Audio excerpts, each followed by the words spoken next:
오늘 설교 제목은 기묘한 그러나 중요한 이야기입니다. 열왕기상 13장 읽어보셔서 아시겠지만 잘 이해가 되지 않는 이상한 이야기가 기록되어 있기 때문입니다. 그러나 매우 중요한 교훈이 이곳에 있습니다.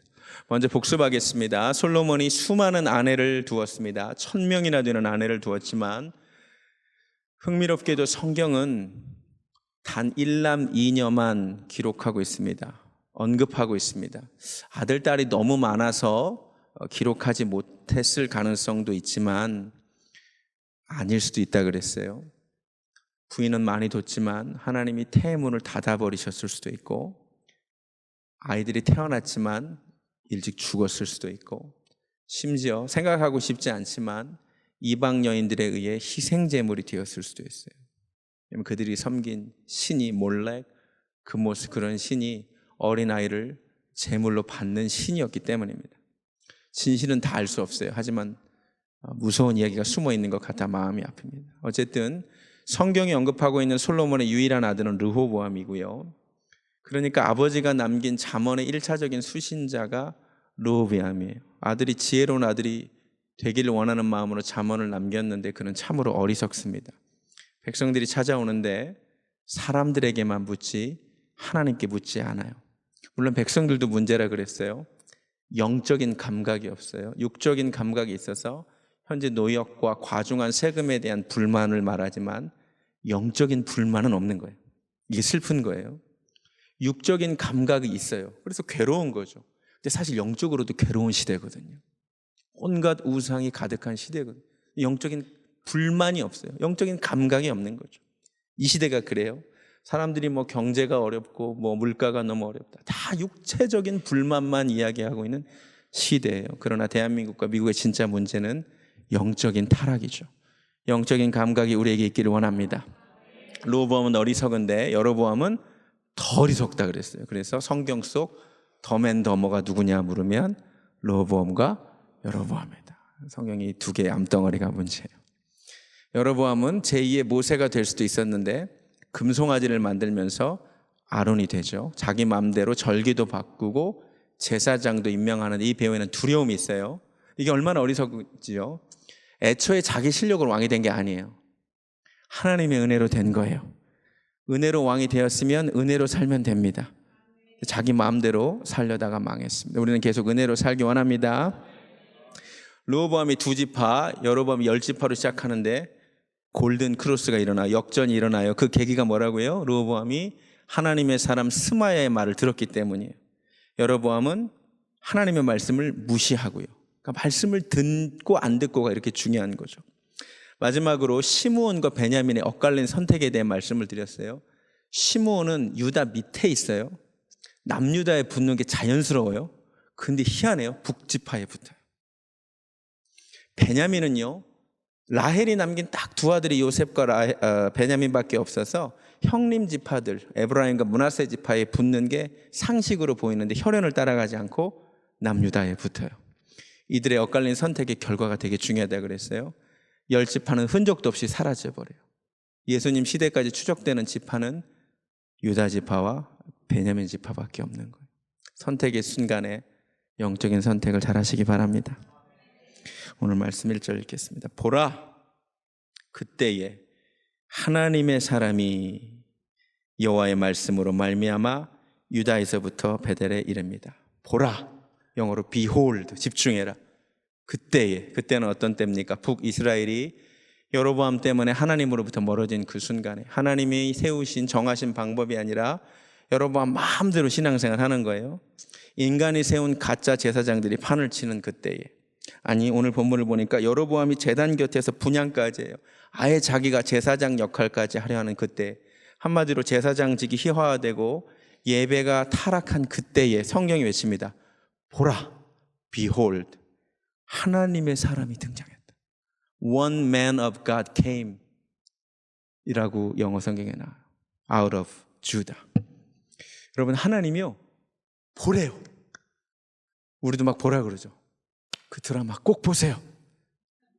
꼭 봐요. 그거 지금 주가 보셔야 되고요, 환율도 잘 보셔야 되고 비트코인도 잘 보시라고요. 아니면 새로운 아이돌 그룹 등장했다고 새로운 영화 나왔다고, 뭐 인사이드 아웃 2가 나왔다고 꼭 보라 그러는데, 하나님이 주목하시고 보라고 하는 대상과 사람이 주목하고 보는 대상이 달라요. 하나님은 무엇에 주목하세요?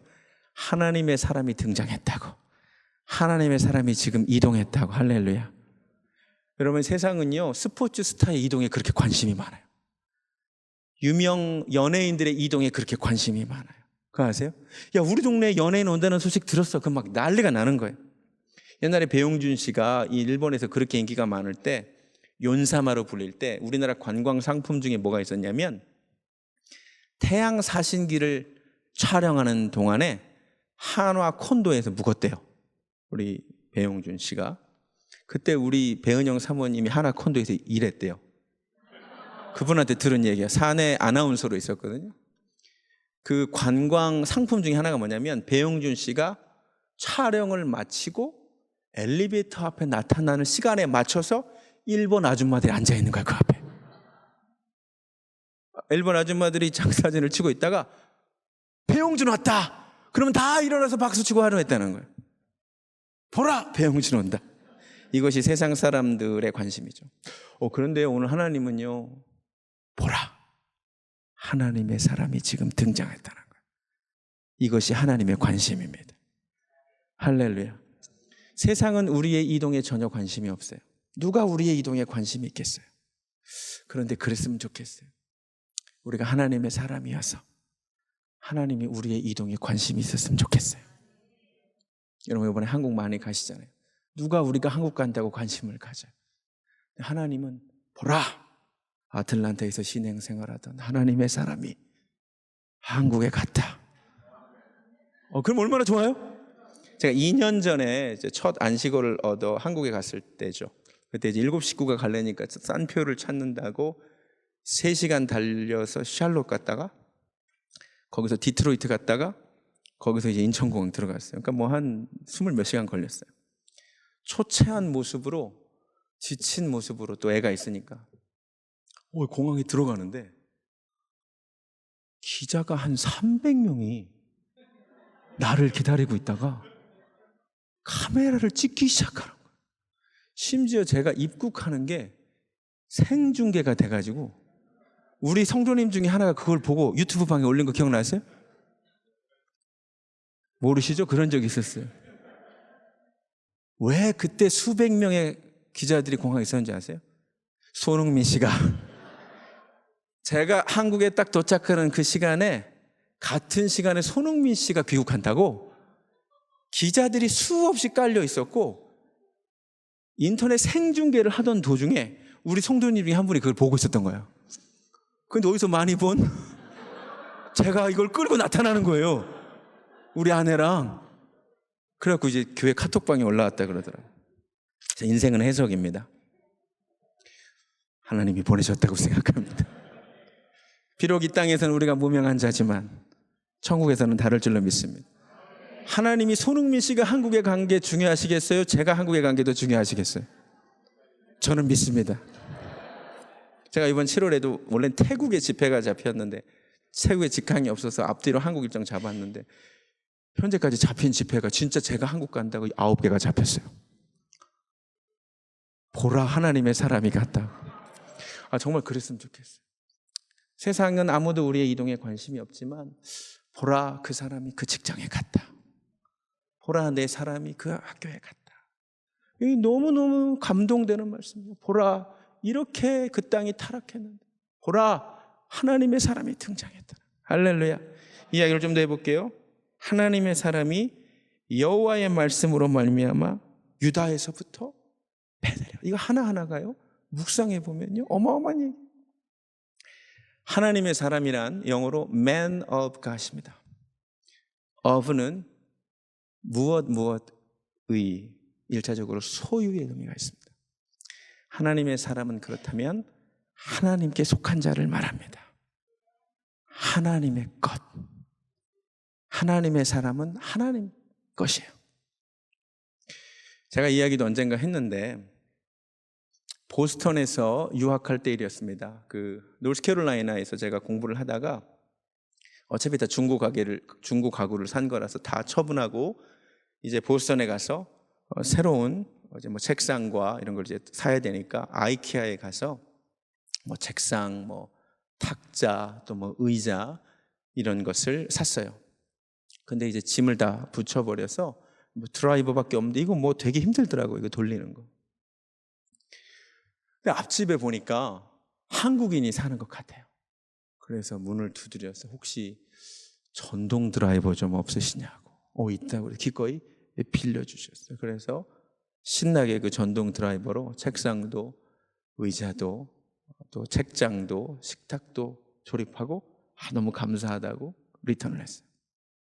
그리고 집에 딱 왔더니 뭐를 빼먹었더라고.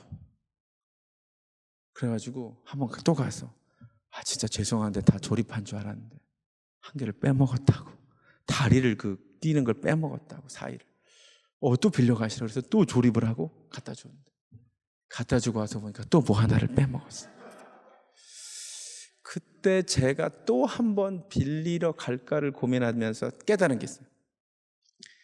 남의 것을 빌려 쓴다는 것은 불편한 일이구나. 내 것이 편하지. 남의 것 빌려 쓰는 건 참 미안하고 힘든 일이구나. 하나님도 그러시겠구나. 하나님이 쓰시기에 좋은 사람이 누굴까? 하나님의 사람이 하나님이 쓰기 좋은 거예요. 누가 하나님의 사람이에요? 하나님의 것.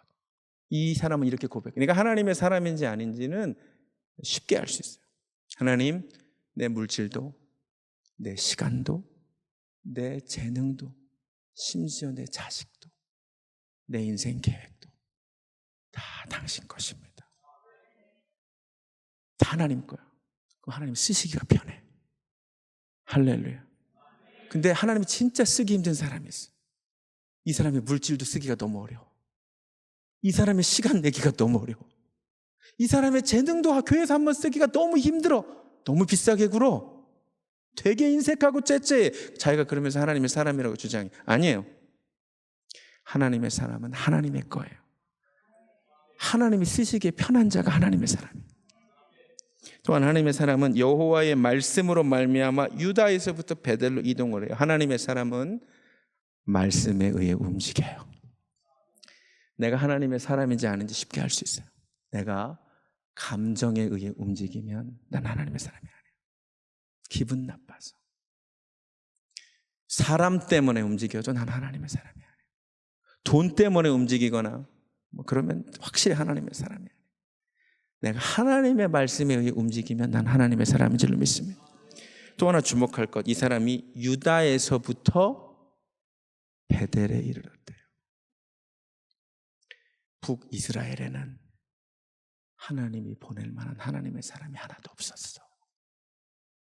특별히 범위를 좁혀서 그 베델에는 하나님이 쓸 만한 사람이 없어서 굳이 유다에 있는 사람을 불러서 그곳으로 보내셔야 했다는 거죠.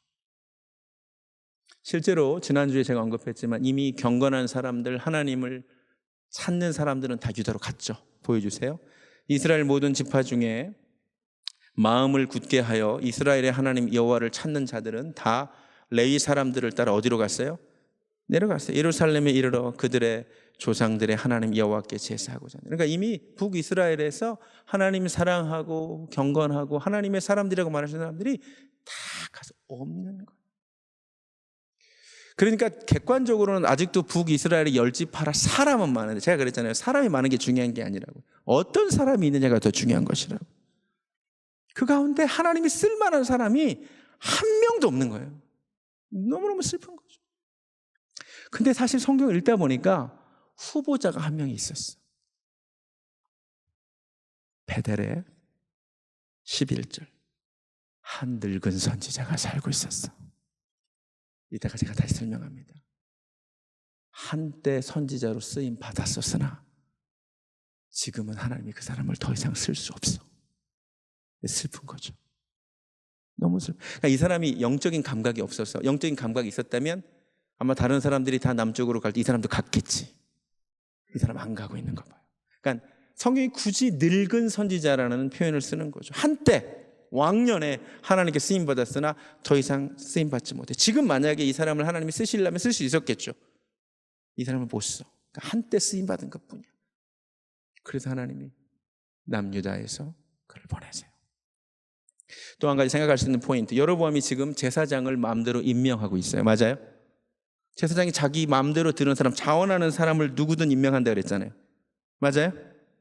그런데 흥미롭죠? 선지자는 임명할 수 없었던 거죠. 제사장은 예배를 집리하잖아요. 이거 할 수 있다니까요, 아무나. 오늘날도 신학교 나오면 아무나 할 수 있어요. 그러나 선지자는 다르다니까요. 선지자는 말씀을 받기 전에는 선지자가 아니기 때문에 제사장보다 선지자가 더 중요한 거예요. 할렐루야. 그곳에 아무도 없으니 하나님이 사람을 보내세요. 니느웨에 아무도 없으니 굳이 요나를 보내시고, 유럽 땅에 아무도 없으니 바울을 보내시고, 조선에 아무도 하나님을 섬기는 자가 없으니 미국에서 하나님이 또 보내시고, 아틀란타로 우리를 보내주신 줄로 믿습니다. 내가 그래서 너를 보낸 것이 아니냐. 오늘 보면 또 보니까 베델에 이르르니죠. 여러분, 금송아지는 사실 두 곳에 있었어요. 단과 베델에. 근데 하나님이 선지자를 어디에 보내세요? 베델에만 보냈어요. 여러분, 이 하나하나가 다 묵상해 보면 의미가 있어요. 분명히 금송아지는 단과 베델에 있었는데 하나님이 단에는 선지자를 안 보냈어요. 베델에만 보냈어요. 왜? 의미가 있는 곳이거든요. 베델은 하나님께 특별한 장소예요. 하나님의 추억이 어린 곳이. 야곱부터. 창세기 28장에서 형을 피해 도망가던 야곱이 하나님을 만난 곳이 베델입니다. 두렵도다 이곳이요. 이것은 다름 아닌 하나님의 집이요. 이는 하늘의 문이로다. This is the house of God and the gate of heaven. 우리 교회가 베델 교회죠. 흥미로운 것은 야곱이 하나님을 진하게 만난 곳인데 야곱은 이 베델을 잊어버려요. 진짜 신기한 게 하나님은 안 잊어버려요. 그래서 창세기 35장에 야곱이 20년 만에 집으로 돌아갈 때 하나님 뭐라고 하시냐면, 하나님이 야곱에게 이르시되 일어나 어디로 올라가래요? 베델로 올라가라. 할렐루야. 야곱은 잊어버렸어. 야곱은 베델로 갈 계획이 없었어. 근데 하나님은 베델을 기억하시는 거예요. 내가 내 형에서의 낯을 피하여 도망하던 때에 내게 나타났던 하나님께 거기서 제단을 쌓아라. 하나님은 베델에서 야곱이 하나님을 뜨겁게 만났던 것, 서원한 것을 기억하세요. 여러분, 하나님 뜨겁게 만났던 그 수련회 까먹었죠? 하나님 기억하고 계세요. 할렐루야. 야곱이 잊어버리고 있다가 하나님이 베델로 오라 그러니까 자동적으로 보인 반응이 우상 제거입니다. 2절입니다. 야곱이 이에 자기 집안 사람과 자기와 함께한 모든 자에게 이르되 너희 중에 있는 이방 신상들을 버려라.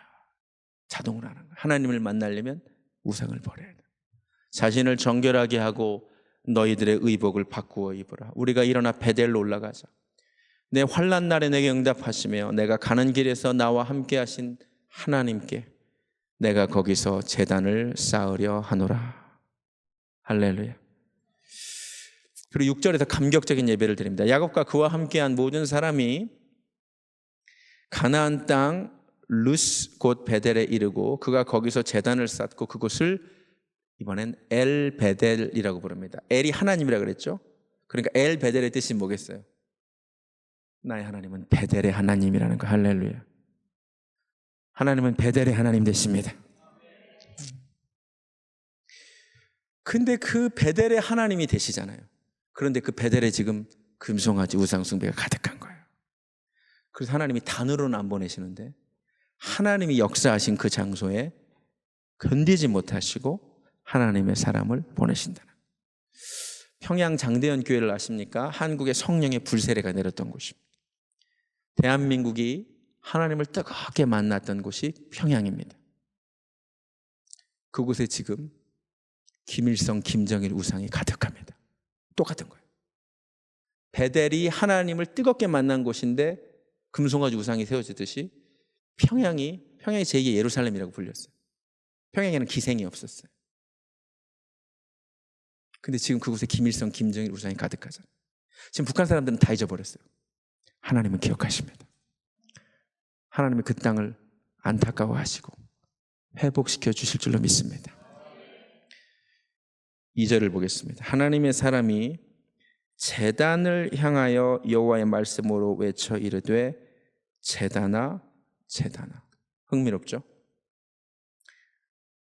여로보암을 향해서 외치지 않고 제단을 향해 외치고 있습니다. 흥미롭죠? 제단에서 하나님의 말씀이 선포되어져야 되는데 제단을 향해 하나님의 말씀이 선포되고 있습니다. 제단의 타락이, 예배의 타락이 모든 타락의 시작이기 때문입니다. 여러분, 이 강단에서 하나님의 말씀이 선포되어야 될 줄로 믿습니다. 그런데 이 강단에서 하나님의 말씀이 선포되지 않고 타락하면 하나님이 이 제단을 향하여 선포하십니다. 이 제단이, 우리 베델교회 제단이, 강단이 세상을 향해 하나님의 말씀이 선포되는 강단이 되기를 소원합니다. 이 강단이 타락하면 하나님 이 강단을 향해서 이 교회가 타락했다고 말씀하실 것이기 때문에 지금 많은 교회의 강단이 타락했어요. 하나님, 이 제단에서 각 교회 강단에서 말씀이 세상을 향해 가지 아니하고 지금 하나님이 어쩌면 한국 교회의 많은 강단을 향하여 타락했다고 외치실지도 모르겠습니다. 여호와께서 이와 같이 말씀하시기를 다윗의 집에 요시야라 이름하는 아들을 낳으리니 그가 내 위에 분향하는 산당 제사장들을 내 위에서 제물로 바칠 것이요 또 사람의 뼈를 내 위에 사르리라. 흥미로운 것은 요시야 왕은 300년 뒤에나 등장한다는 것입니다. 하나님은 시간 밖에 계시기 때문에 그러니까 지금 여로보암을 당장 심판하시지 아니하시고 300년 뒤에 요시야 왕을 통하여 심판하시겠다. 그러니까 하나님께서 아브라함에게 가나안 족속을 주신다고 할 때도 지금 당장이 아니고 400년 뒤라 그랬죠. 그러면서 덧붙이신 말씀이 뭐예요? 아직 가나안 족속의 죄악이 아직은 차지 않았다. 그러니까 하나님은 먼저 보시는 분이시잖아요. 그러니까 하나님은 항상 임계점이 있어요. 참으시다가 더 이상 참지 못하는 임계점에 가면 이제 심판이 되는 거잖아요. 그러니까 아브라함 때의 가나안 족속이 타락하는 중이었는데 하나님 보시기에 400년 뒤에는 그 진노의 임계점에 다다르는 거예요. 지금 북이스라엘이 금송아지 우상숭배의 임계점이 300년 뒤에 온다는 거죠. 근데 참 하나님의 긍휼의 깊이가 깊죠. 300년을 참아주시고 400년을 참아주셔요. 그러니까 우리가 이 하나님의 인내를 모르고 심판만 보면 하나님이 잔인해 보여. 가나안 족속들 다 죽이라고 명령하신 하나님이 잔인해 보여. 그러나 400년의 인내를 알아야 돼요. 하나님의 400년의 참아주심을 알아야 돼요. 깨달아지세요? 하나님이 어떻게 지옥을 만들 수 있느냐고요. 하나님의 인내를 여러분이 아셔야 돼요. 그 수많은 죄의 시간을 하나님이 참아주셨다는 것을 여러분이 아셔야 됩니다. 또 하나 300년 뒤에 태어나게 될 왕의 이름을 하나님이 아세요. 그 부모가 그 아들 이름을 요시야로 지을 것을 아세요. 요시야만이 아니에요. 심지어 이방인 고레스의 이름도 하나님 미리 아세요. 키루스테제, 페르시아 제국의 왕. 보여주세요. 이 키루스는요, 기원전 559년에서 한 530년 BC 이 시간에 살았던 왕이에요. 근데 고레스보다 200년 전에 살았던 이사야서의 고레스 이름이 나옵니다. 한번 놀랍시다. 이사야 44장부터입니다. 고레스에 대하여는 이르기를 내 목자라 그가 나의 모든 기쁨을 성취하리라. 이게 대단한 얘기예요. 200년 전에 살았던 이사야가 두루마리에 글을 남기는데 앞으로 200년 뒤에 태어날 그것도 페르시아 제국의 왕이 될 고레스에 대하여 이르기를 그가 나의 모든 기쁨을 성취하리라 하며 예루살렘에 대하여는 이르기를 충건되리라 하리라. 할렐루야. 여호와께서 그의 기름 부음 받은 고레스에게 같이 말씀하시되 내가 그의 오른손을 붙들고 그 앞에 열국을 항복하게 하며 내가 왕들의 허리를 풀어 그 앞에 문들을 열고 성문들이 닫히지 못하게 하리라. 고레스가 세계를 제패한 게 하나님이 허락하신 거예요. 아직 페르시아라는 제국은 존재하지도 않았는데 200년 전에 하나님이 이사야 선지자를 통해 예언하셨어요. 그러니까 이 자유주의 신학자들이 이거를 못 믿어요. 그래서 뭐라고 주장하는지 아세요? 이사야가 한 명이 아니라는 거예요. 제1 이사야가 있고 제2 이사야가 있고 제3 이사야가 있다. 웃기는 소리입니다. 혹시 들어보셨어요? 그럴 수가 없다는 거야. 이사야가 200년 전에 살았는데 어떻게 고레스의 이름을 아느냐는 거야. 그래서 제2이사야가 있다는 말이 여기서 나오는 거예요. 불신앙이 깔려 있습니다. 요시야의 이름을 300년 전에 아셨던 하나님께서 고레스의 이름을 200년 전에 미리 말해주신 것 뿐입니다. 여러분, 이게 굉장히 중요한 내용이에요. 자, BC 538년에 고레스가 칙령을 내려요. 이게 에스라 1장에 나옵니다. 그가 온 나라에 공포도 하고 조서도 내려 이르되 바사왕 고레스는 말하니 불가능한 명령을 합니다. 하늘의 하나님 여호와께서 세상 모든 나라를 내게 주시고, 얼핏 들으면 거짓말 같은 이야기. 왜냐하면 이방 제국이, 페르시아 제국의 황제가 하나님이 나에게 나라를 주셨다고 고백할 수 있을까? 나에게 명령사, 그것도 내가 멸망시키지도 않은 과거에 멸망한 유다의 예루살렘의 성전을 건축하라 하나님이 내게 명하셨다? 이스라엘의 하나님은 참신이다? 너희 중에 그의 백성된 자는 다 유다 예루살렘으로 올라가라? 이스라엘의 하나님 여호와의 성전을 건축하라? 그가 예루살렘에 계신 하나님이시라. 이런 명령이 에스라서에 또 기록되어 있는 거예요. 여러분, 왜 고레스가 이런 말도 안 되는 일을 할까요? 이유는 하나예요. 고레스가 어느 날 자기가 태어나기 200년 전에 이사야라는 선지자를 통하여 기록된 예언서에 자기 이름이 있다는 것을 알게 되었기 때문입니다. 누가 알려줬을까? 제가 이거 홀리클럽 때 알려드린 거예요. 다니엘입니다. 다니엘 1장 마지막 절에 이렇게 되어 있습니다. 다니엘은 고레스 왕 원년까지 있으니라. 여러분, 성경 말씀 하나하나가 다 의미가 있어요. 다니엘은 바벨론 제국 때 포로로 끌려온 사람이에요. 근데 다니엘은 바벨론 제국의 총리가 되고 권세를 누린 사람이에요. 근데 제국이 바뀌어, 정권이 바뀌어. 그러면 처형당해야 마땅하죠. 근데 다니엘은 처형당하지 않고 페르시아 제국에서도 가장 높은 자리에 있죠. 언제까지? 고레스 왕 원년까지. 고레스 왕이 즉위하게 될 때까지 그 늙은 다니엘이 살아있었어요. 다니엘의 사명이 무엇이었을까? 어느 날 늙은 다니엘이 고레스 왕 앞으로 갑니다. 그리고 두루마리를 하나 펴서 보여줍니다. 보여주세요. 고레스에 대하여는 이렇게, 폐하, 지금으로부터 200년 전에 있었던 이사야라는 인물이 하나님께 받아 말한 말씀입니다. 여기에 당신 이름이 나옵니다. 그가 내 목자고 예루살렘을 중건하리라. 할렐루야. 네, 다음 사진 보여요. 이거를 가져온 분 80세가 넘어서 여전히 신임을 받고 있는 다니엘의 마지막 사명은 고레스에게 수백 년 전에 이사야가 기록한 말씀을 읽어주는 것이었고, 여러분 한번 상상을 해보세요. 제가 200년 전에 하나님이 누가 나한테 와서 이혜진 목사가 아틀란타 베델교회 목회할 거다라고 쓰여진 글 나한테 보여주면 제가 어떻게 반응할 것 같아요? 기가 막히는 거죠. 고레스에게 전율이 흘러요. 내가 태어나기 200년 전에 나를 아시는 분이 계시구나. 나를 세상의 지배자로 세우신 분이 계시구나.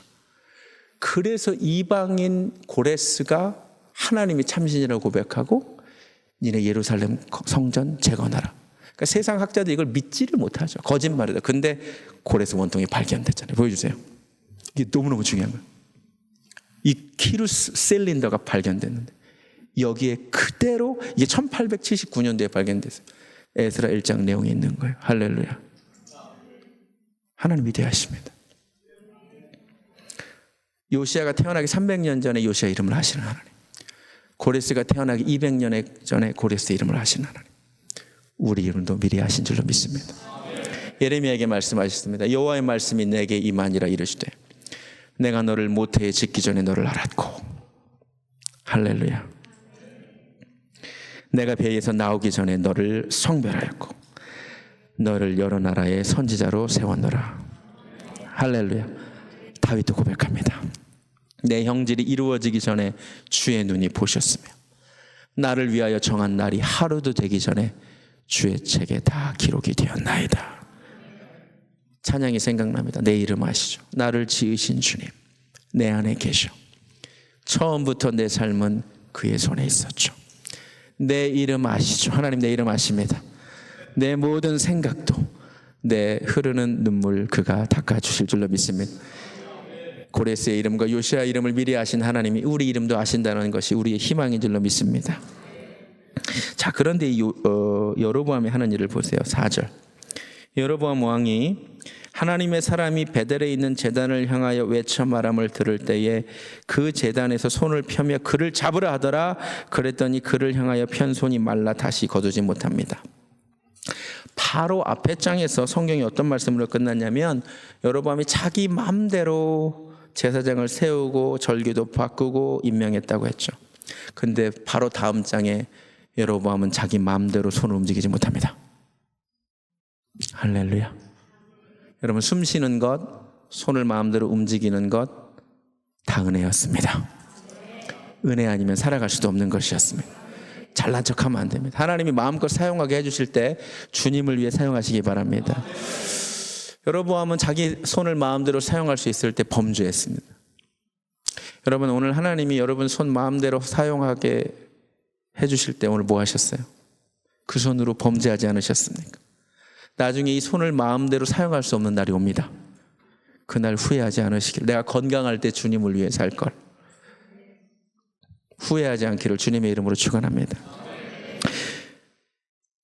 6절. 왕이 하나님의 사람에게 말하 이르되 청하건대 너는 나를 위하여 내 하나님 여호와께 은혜를 구하여 내 손이 다시 성하게 기도하라. 너의 하나님 여호와, 나의 하나님이 아닌 거죠. 여로보암의 근본적인 문제는 여기에 있었던 거예요. 그 하나님이 내 하나님이 아니야. 당신의 하나님이야. 하나님이 나의 하나님이 되기를 주님의 이름으로 축원합니다. 몸이 나요. 하나님의 사람이 여호와께 은혜를 구하니 왕의 손이 다시 성하여 전과 같이 되니라. 기회죠. 그런데 그러니까 이제 자유로워진 손으로 금송아지를 파괴해야죠.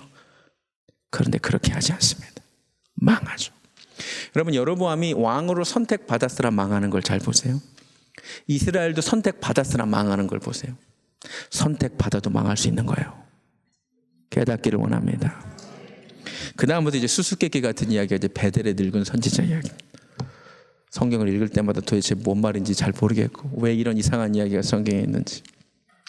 제일 먼저 하고 싶은 얘기는 성경이 굳이 이 사람을 베델의 한 늙은 선지자라고 표현하고 있다는 것입니다. 건강한 명사에는 형용사가 필요 없다는 말이 있습니다. 엄마는 앞에 형용사가 굳이 필요 없어요. 엄마라는 말로 충분합니다. 근데 세상이 이상해지니까 이상한 엄마들이 나타나. 게임하다 막 애를 굶어 죽였다 그러고 막. 그러니까 이제는 형용사가 필요해. 좋은 엄마. 네. 원래는 건강한 명사 형용사가 필요 없어요. 선지자도 마찬가지예요. 선지자는 형용사가 필요 없어요. 선지자예요, 그냥. 근데 이상한 선지자들이 생겨. 그래서 앞에 형용사가 붙죠. 늙은 선지자. 슬픈 거죠. 늙은 선지자. 그러니까 한때는, 왕년에는 하나님께 쓰임받았으나 지금은 아닌. 이 중에 한때 하나님께 열심히 했으나 지금은 아닌 분들 계시죠. 한때 하나님을 사랑했으나 지금은 아닌. 다 늙은 선지자입니다. 아까도 말했지만 베델에 있었다니까요. 금송아지가 세워지는 순간에 있었다니까요. 근데 하나님의 통로로 쓰임받지 못해요. 아니, 감각이 없어요. 하나님의 사람들이 다 지금 남쪽으로 내려가는데 자기는 거기 살아요. 목사라는 타이틀이 중요한 게 아니에요. 왜냐하면 죽을 때까지 목사니까. 늙은 선지자가 될 수 있는 거죠. 과거에 하나님께 통로가 됐어도 지금은 아닐 수가 있는 거예요. 여러 번에 보낸받은 사람은 계속 꼬박꼬박 하나님의 사람인데 이 사람은 늙은 선지자예요. 저보고 사람들이 맨날 젊은 목사 그러는데 하나님의 사람으로 불러주셨으면 좋겠어요. 여러분, 우리가 늙은 선지자 되지 않기를 정말로 소원합니다. 하나님의 사람이 왜 죽었을까요? 그런데 이 이야기가 가장 기묘한 것은 늙은 선지자가 잘못되어 있잖아요, 지금. 그리고 심지어 속이잖아요. 하나님의 사람이 처음에는 거부하다가 늙은 선지자의 말을 듣고 따라서 죽은 거잖아요. 한 가지 흥미로운 점은 성경이 계속 꼬박꼬박 이 사람을 하나님의 사람으로 부르다가 베델의 늙은 선지자에게 속는 부분에서만 계속 그 사람이라고 부른다는 것입니다. 15절. 자, 바로 14절에는 하나님의 사람으로 불렀는데 15절에서는 그 사람. 보이세요? 18절 그가 그 사람에게 이르되 마지막에 그가 이는 그 사람을 속임이라. 19절에 이에 그 사람이 20절에도 여호와의 말씀이 그 사람을 데려온. 신기하죠?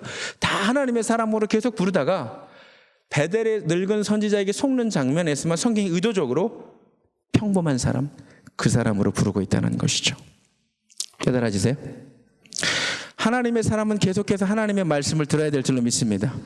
그런데 인간적인 베델에서 사는 늙은 선지자의 말을 들을 때 평범한 그 사람이 되었죠. 근데 이 늙은 선지자의 유혹이 되게 재밌어요. 18절에 보세요. 그가 그 사람에게 이르되 나도 그대와 같은 선지자라. 그러면서 속이는 거예요. 자, 이 사람을 유혹하는데 넘어뜨리려는데 무슨 방법을 써요? 나도 너랑 똑같은 선지자야. 바로 이 표현 잘 들으세요. 오늘날 성도들에게 유혹이 이렇게 들어옵니다. 사진 보여주세요. 나도 집사야. 괜찮아. 봐도. 뭘 유별나게 그래. 나도 성도야. 나도 집사야. 봐도. 똑같죠?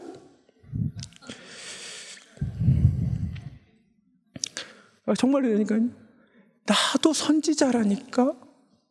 나도 너랑 똑같은 선지자야. 똑같은 거야. 나 집사야. 봐도. 그런데 잘 들으세요. 베델의 늙은 선지자가 지금 뭐라고 주장하냐면 나나 너나 똑같은 선지자라고 주장하죠. 하나님도 그렇게 보실까? 하나님은 그렇게 보시지 않는다는 게 중요해요. 이 베델의 늙은 선지자가 나나 너나 똑같은 선지자라는 것은 본인 생각이고 절대 똑같지 않습니다. 하나님은 하나님의 사람과 늙은 선지자를 구별하여 대하고 계셨죠. 집사라고 다 똑같지 않습니다. 나도 집사야 라고 말할 수 있지만 그건 여러분 착각이고요. 하나님은 똑같지 않다고 말할 수 있습니다. 목사라고 다 똑같지 않거든요. 솔직히. 나도 목사고 너도 목사인데 라고 우리가 말은 하지만 하나님은 그렇게 얘기 안 하실지 몰라요. 내가 인정하는 하나님의 사람일 수도 있고 내가 사용하는 종일 수도 있고 아닐 수도 있는 거죠. 교회가 다 똑같나요? 아니요. 속지 마세요. 오늘날 가장 많은 속임수가 뭐냐면 아유 하나님 어디나 다 계시지. 교회 다 똑같아. 아니요. 하나님 어디나 다 계세요. 그러나 하나님이 그곳에서 영광 받으시는 교회가 있고 하나님이 탄식하시는 교회가 있는 것뿐이에요. 초대교회부터 교회는 다 같지 않았어요. 7교회가 제가 설교했죠. 7교회. 초대교회부터 교회가 다 같았나요? 천만의 말씀이에요. 하나님이 칭찬하시는 교회가 있었고요. 하나님이 탄식하시고 내가 진짜 토하고 싶다라고 말하는 교회가 있었어요. 성경이 교회가 같지 않다고 말을 해요. 근데 우리가 왜 다 똑같다 그래요? 교회 다 같지 않습니다. 물론 하나님 어디나 계시지만 하나님이 탄식하시는 교회가 있다. 하나님 영광 받으시는 교회가 있고. 속지 마세요. 집사라고 다 똑같지 않아요. 목사라고 다 똑같지 않아요. 하나님이 인정하시는 목회자 되고 하나님이 인정하시는 집사님 되시기를 주님의 이름으로 축원합니다. 가장 중요한 것, 이 이야기의 핵심을 제가 말씀드릴게요. 이야기의 핵심은 간단합니다. 늙은 선지자가 하나님의 사람을 속였습니다. 하나님의 사람은 억울해요. 속았거든요. 그런데 속아서 불순종해도 여전히 죄입니다. 그래서 죽습니다. 이 이야기가 왜 여기에 나오는지 알려드릴게요. 이 사람이 하나님의 사람이듯 이스라엘 백성들도 하나님의 백성들입니다. 아시겠어요? 하나님의 사람들이 아시겠어요? 근데 지금 바로 앞장에 무슨 얘기가 나오냐면 이 하나님의 백성들이 여로보암이라고 하는 왕에게 속아서 하나님께 불순종하고 있습니다.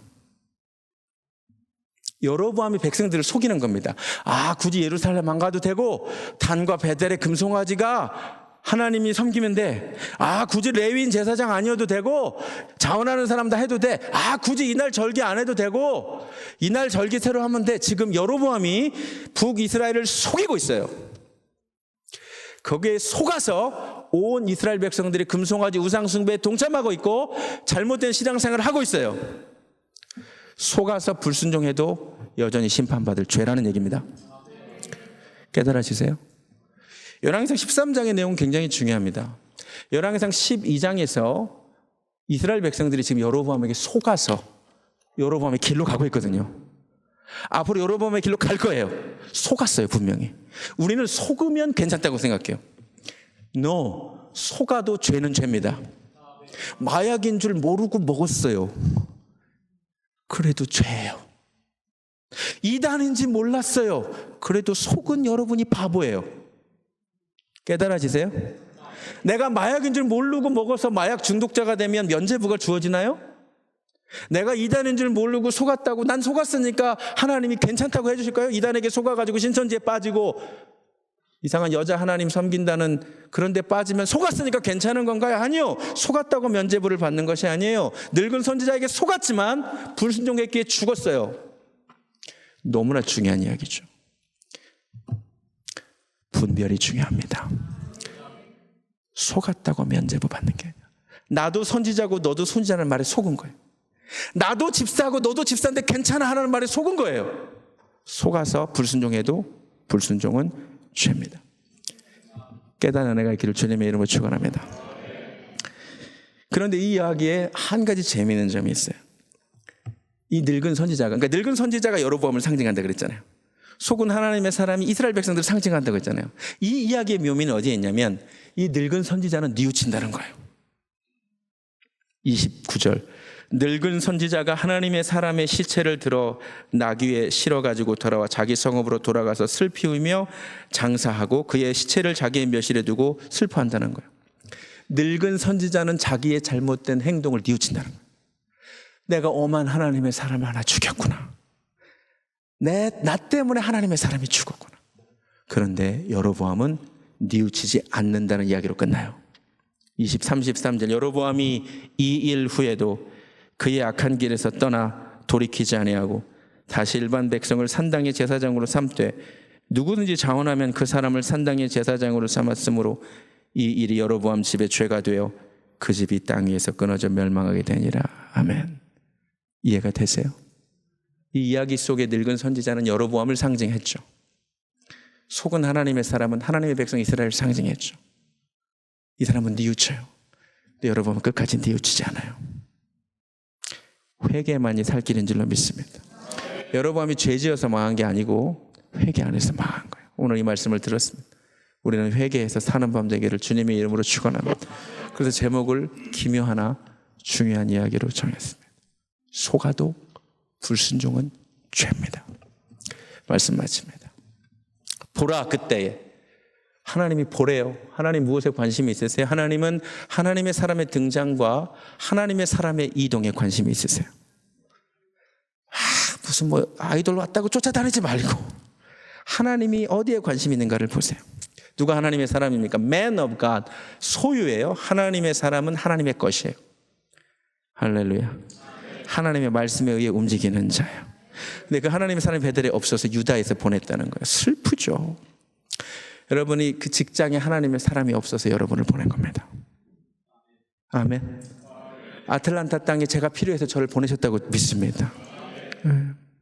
금송아지는 단과 베델 두 곳에 있었지만 하나님은 다내는 보내지 않으세요. 베델을 기억하시게. 엘베델, 베델의 하나님이시기에 은혜 베푸신 곳을 기억하십니다. 제단을 향하여, 제단에서 말씀이 나가야 되는데 제단을 향하여 말씀이 선포돼요. 슬픈 거죠.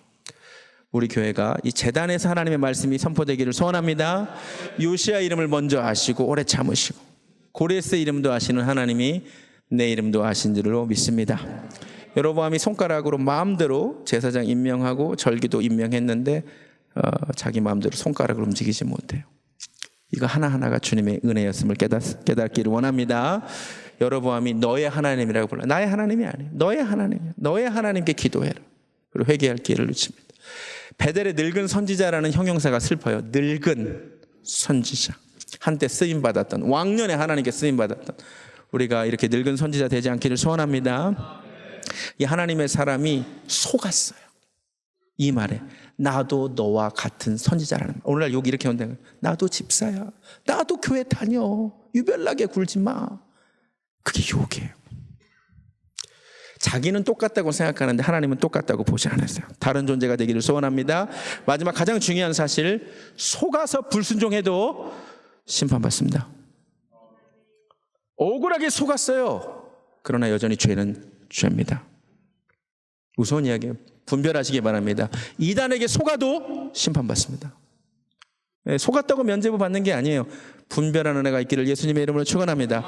이 늙은 선지자는 뉘우치는데 여러분 끝까지 뉘우치지 않다가 망해요. 우리가 사는 유일한 길은 회개인 줄로 믿습니다.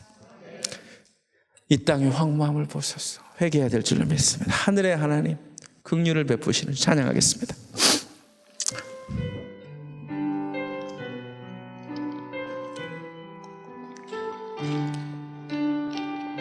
회개만이 살 길입니다.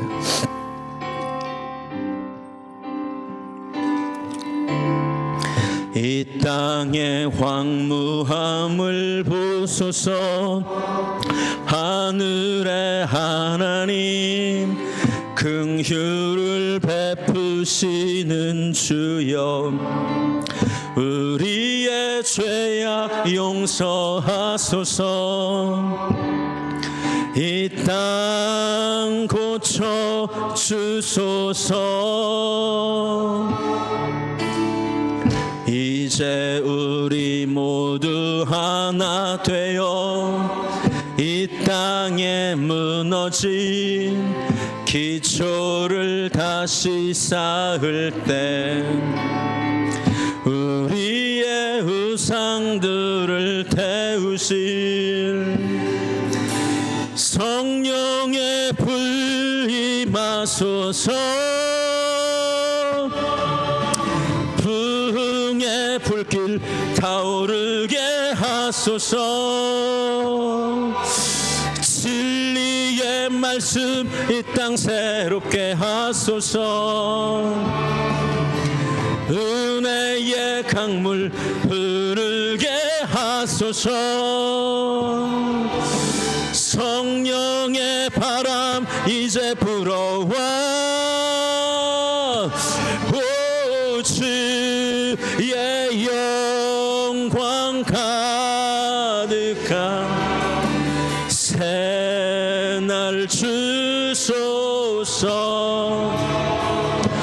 오 주님 나라 이 땅에 우리 회개해야 됩니다. 이 땅의 황무함을 보셔서 한 번 더 찬양하며 나아가겠습니다. 이 땅의 황무함, 하나님 대한민국에 가득한 우상을 보소서. 이 미국에 가득한 이 배역함을 보소서. 하나님 불쌍히 여겨 주시옵소서. 하나님으로부터 날이 갈수록 멀어져가는 이 나라 이 민족을 불쌍히 여겨 주시옵소서. 회개하지 않으면 선택받아도 망합니다. 여로보암처럼 망합니다. 이제 회개하며 나가기 원합니다. 이제 우리 모두 하나 되어 이 땅에 무너진 기초를 다시 쌓을 때 우리의 우상들이 태워지기를 원합니다. 태우실 성령의 불 임하소서. 부흥의 불길 타오르게 하소서. 부흥의 불길 타오르게 하소서. 진리의 말씀이 진리의 말씀 이 땅 새롭게 하소서. 은혜의 강물 흐르게 하소서. 성령의 바람 이제 불어와 오 주의 영광 가득한 새날 주소서. 오 주님 나라 이 땅에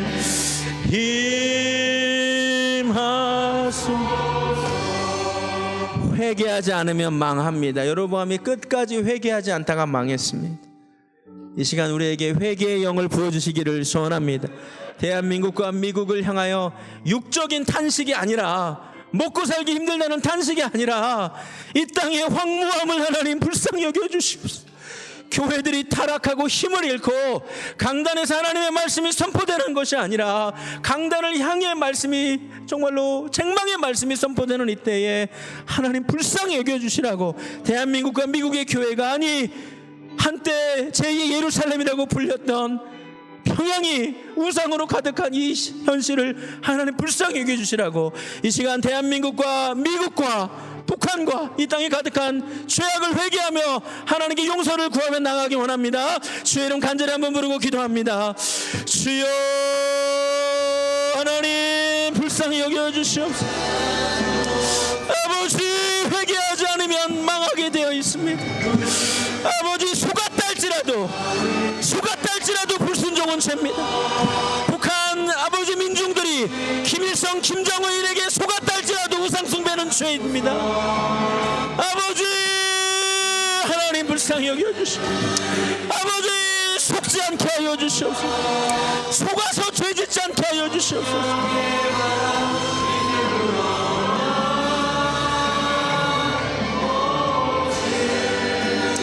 아버지, 우리의 죄악을 회개합니다. 아버지, 우리의 죄악을 회개합니다. 성도답게 살지 못했습니다. 이곳에 하나님의 사람이 없어서 나를 보내셨는데 내 직장에서 하나님의 사람답게 살지 못했습니다. 하나님 용서하여 주시옵소서. 나도 집사인데 너도 집사라고 유혹했습니다. 하나님 불쌍히 여겨 주시옵소서. 하나님 용서하여 주시옵소서. 하나님 용서하여 주시옵소서. 아버지 불쌍히 여겨 주시옵소서. 회개하지 않으면 너도 망하리라 말씀하셨습니다. 아버지, 이 땅에 하나님의 탄식이 가득합니다. 아버지, 배달의 하나님, 아버지, 이 땅을 불쌍히 여겨 주시옵소서.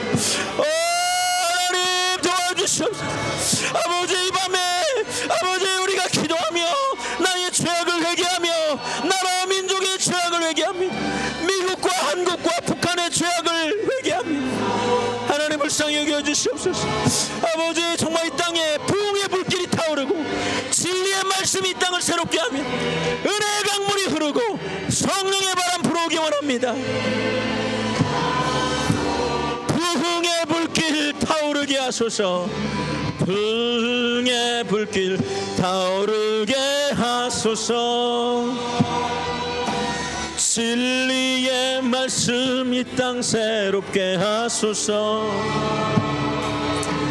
은혜의 강물 흐르게 하소서. 성령의 바람 이제 불어와 오 주의 영광 가득한 새날 주소서. 오 주님 나라 이 땅에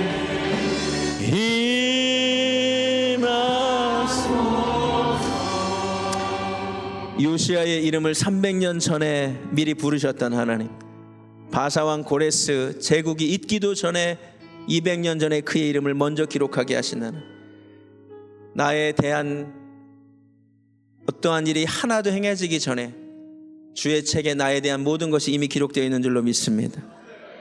이것이 우리의 소망입니다. 나를 지으신 주님, 내 안에 계신 주님, 처음부터 내 삶이 그의 손에 있는 줄로 믿습니다.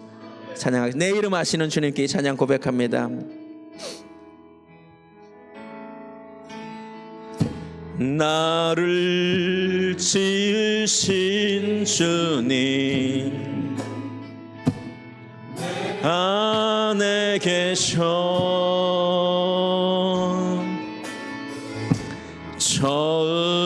처음부터 내 삶은 그의 손에 있었죠. 내 이름 아시죠? 내 이름 아시죠? 내 모든 생각도 내 모든 생각도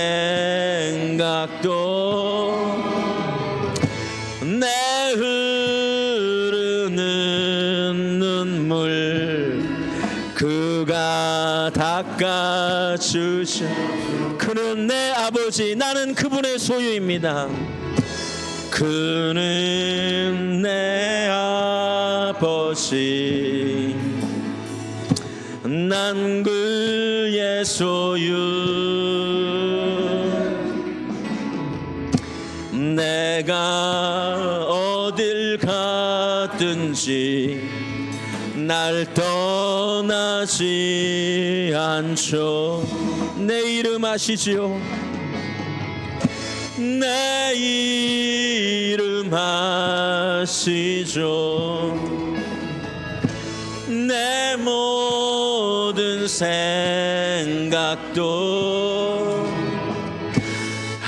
아바라 부를 때 그가 들을.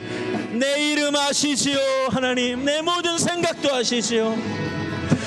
내 이름 아시죠?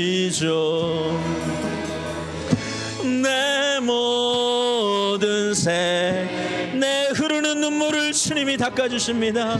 내 흐르는 눈물 그가 닦아주셔. 내가 태어나기 전부터 나의 이름을 아시고 나에 대하여 계획을 가지고 계시는 하나님을 찬양합니다.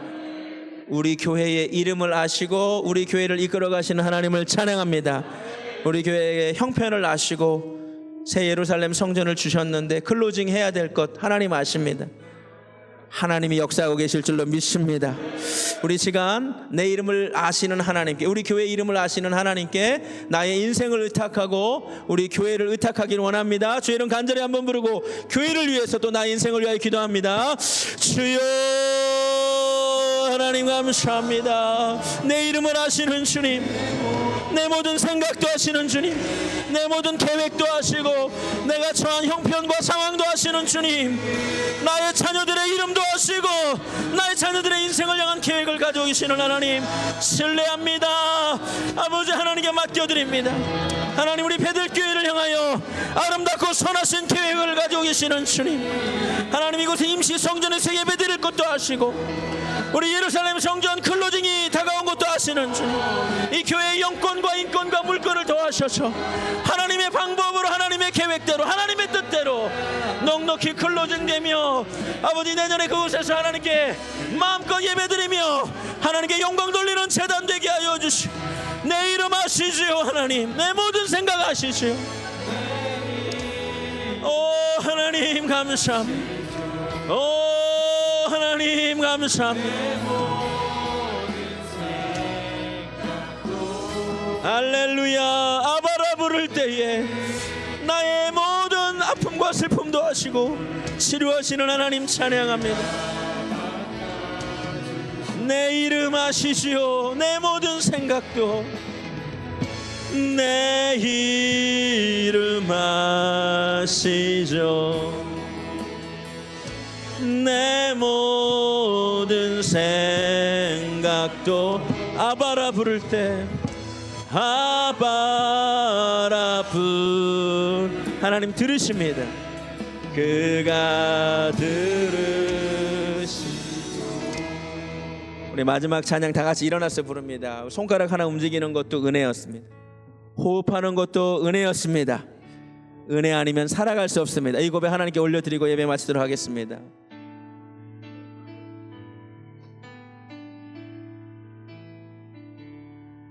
은혜 아니면 살아갈 수가 없네. 은혜 아니면 살아갈 수가 없네. 숨 쉬는 것도 은혜입니다. 호흡마저도 다 주의 것이니 세상 평안과 위로 내게 없어도 예수, 오직 예수뿐이. 한 번 더 고백합니다. 은혜 아니면 나는 살아갈 수가 없습니다. 은혜 아니면 살아갈 수가 없네. 호흡마저도 다 주의 것이니 세상 평안과 위로 내게 없어도 예수, 오직 예수뿐이. 크신 계획 다 볼 수 없지만 크신 계획 다 볼 수도 없고 작은 고난에 지쳐도 주께 묶인 나의 모든 삶 버티고 견디게 하시네. 은혜 아니면 살아갈 수도 없습니다. 은혜 아니면 살아갈 수가 없네. 나의 모든 것 다 주께 맡기니 참된 평안과 위로 내게 주신 주 예수, 오직 예수뿐. 우리 마지막으로 고백합니다. 정말로 하나님 은혜 아니면 살아갈 수가 없습니다. 호흡하는 것도 은혜고 내가 손가락 발가락을 마음껏 움직이는 것도 은혜인데 하나님이 마음껏 자유롭게 움직이게 하실 때 나는 이 손발로 무엇을 하고 있습니까? 혹시 여로보암처럼 죄 짓는데 쓰고 있지는 않습니다. 나중에 손발을 자유롭게 움직이지 못하는 날이 올 때 내가 그때 하나님을 위해 쓸 것을, 내가 건강할 때 손발 마음대로 움직일 수 있을 때 하나님 일을 좀 할 것을 후회하지 않기를 원합니다. 지금 어차피 은혜 아니면 살 수가 없는데 하나님의 사람이 되시기를 바랍니다. 다 하나님의 것이에요. 내 호흡도 주님 것이, 내 물질도 내 시간도 내 재능도 다 하나님 것인데 하나님 쓰기에 어려운 사람 좀 되지 마세요. 하나님이 쓰시기 너무 어려워. 다 내 거라서. 이 시간 은혜 아니면 살아갈 수 없다고 고백하고 하나님 다 주님 것입니다. 내 호흡도 나의 모든 것 주의 것입니다. 남은 인생 얼마나 되는지 알지 못하오나 하나님의 사람 되기 원합니다.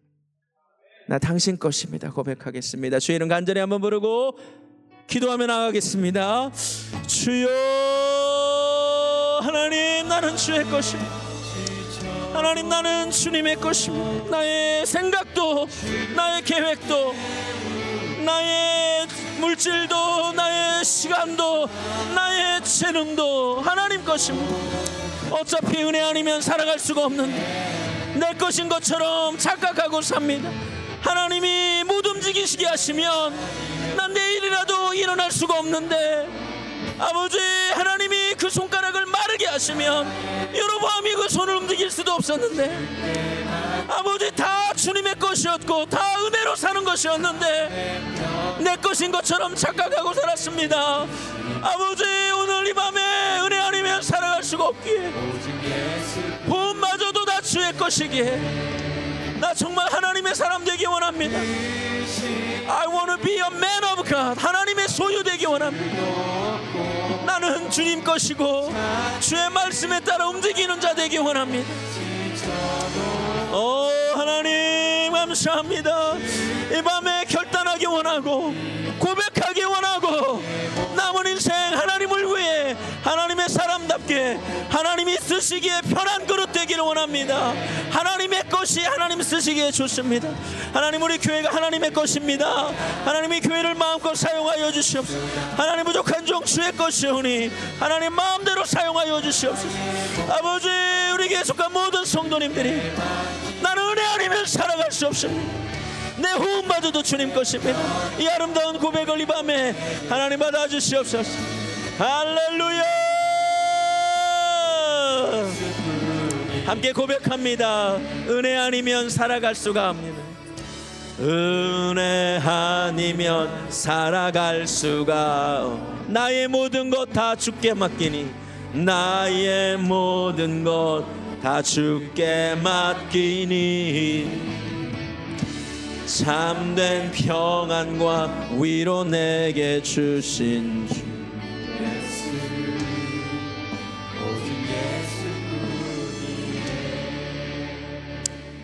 하나님, 오늘 열왕기상 13장 기록된 말씀을 통하여 나에게 말씀하여 주시니 감사합니다. 보라, 그때에 하나님의 사람이 등장한 것을 보라. 하나님은 하나님의 사람의 등장과 이동에 관심이 있으십니다. 하나님의 사람, 하나님의 것, 하나님이 쓰시기 편한 그릇, 하나님의 말씀에 의해 움직이는 자, 그 하나님의 사람이 베델에 없어서 유다에서 보내신 하나님, 내가 있는 직장에 하나님의 사람이 없어서 나를 그곳에 보내신 것입니다. 이 아틀란타 땅에 저를 보내신 것입니다. 내가 있는 자리 하나님의 사람답게 살게 하여 주시옵소서. 베델을 하나님은 기억하십니다. 엘 베델, 베델의 하나님, 그 베델 땅이 우상으로 가득한 것을 견디지 못하셨습니다. 제단에서 말씀이 선포되어야 될 텐데 제단을 향하여 저주의 말씀이 선포되는 이 안타까운 현실, 이 땅의 많은 교회들이 혹시 이 대상이 되지 않았는지 불쌍히 여겨 주시옵소서. 요시아의 이름을 아시고 고레스의 이름을 아시고 나의 이름을 아시는 하나님을 찬양합니다. 여로보암이 마음대로 손가락으로 범죄했는데 다 은혜였습니다. 자기 마음대로 손가락을 움직이지 못하게 되었습니다. 그런데도 회개하지 않습니다. 나의 하나님이 아니라 너의 하나님을 부릅니다. 베델의 늙은 선지자라는 형용사가 너무 슬픕니다. 한때 쓰임받았던 사람, 한때 잘 믿었던 사람. 슬픈 것은 나도 너와 똑같은 선지자라는 말을 하면서 속였다는 것입니다. 하나님은 절대 똑같이 보지 않으실 것입니다. 중요한 사실, 속아서 불순종해도 죄는 죄입니다. 여로보암의 속아서 북이스라엘 백성들이 여로보암의 길로 행했다고 해도 죄입니다. 북한 사람들이 김일성, 김정일, 김정은에게 속아서 지금 우상숭배를 하고 있는데 속아서 우상숭배해도 여전히 죄입니다. 이단에게 속아서 빠져도 죄입니다. 속는다고, 속았다고 면죄부를 받는 게 아닙니다. 분별해야 될 줄로 믿습니다. 늙은 선지자는 뉘우치나 여로보암은 뉘우치지 않고 망합니다. 유일하게 살 길은 회개인 줄로 믿습니다. 이제는 우리 주 예수 그리스도의 은혜와 하나님 아버지의 극진하신 사랑과 성령님의 역사하심, 이 밤에 열왕기상 13장을 통하여 내게 주신 하나님의 말씀을 붙잡고 이제는 하나님의 사람처럼 살기를 소원하는, 호흡마저도 주의 것이라고 고백하는 사랑하는 베델교회 성도님들 머리 위에 지금부터 영원까지 함께 하시기를 간절히 축원하옵나이다. 아멘.